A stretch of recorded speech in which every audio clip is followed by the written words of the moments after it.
جب تمہارے پروردگار نے فرشتوں سے کہا کہ میں مٹی سے انسان بنانے والا ہوں، جب میں اس کو درست کر لوں اور اس میں اپنی روح پھونک دوں تو اس کے آگے سجدے میں گر پڑنا۔ سو تمام فرشتوں نے سجدہ کیا مگر ابلیس کہ وہ اکڑ بیٹھا اور کافروں میں ہو گیا۔ اللہ نے فرمایا کہ اے ابلیس، جس شخص کو میں نے اپنے ہاتھوں سے بنایا اس کے آگے سجدہ کرنے سے تجھے کس چیز نے منع کیا؟ کیا تو غرور میں آ گیا یا اونچے درجے والوں میں تھا؟ بولا کہ میں اس سے بہتر ہوں کہ تو نے مجھ کو آگ سے پیدا کیا اور اسے مٹی سے بنایا۔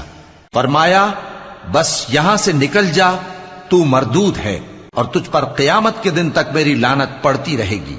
کہنے لگا کہ میرے پروردگار، اچھا تو مجھے اس روز تک کہ لوگ اٹھائے جائیں مہلت دے۔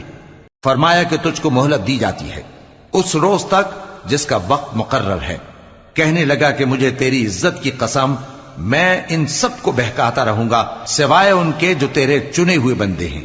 فرمایا ٹھیک ہے، اور میں ٹھیک ہی کہتا ہوں کہ میں تجھ سے اور جو ان میں سے تیری پیروی کریں گے سب سے جہنم کو بھر دوں گا۔ اے پیغمبر، کہہ دو کہ میں تم سے اس کا صلہ نہیں مانگتا اور نہ میں بناوٹ کرنے والوں میں ہوں۔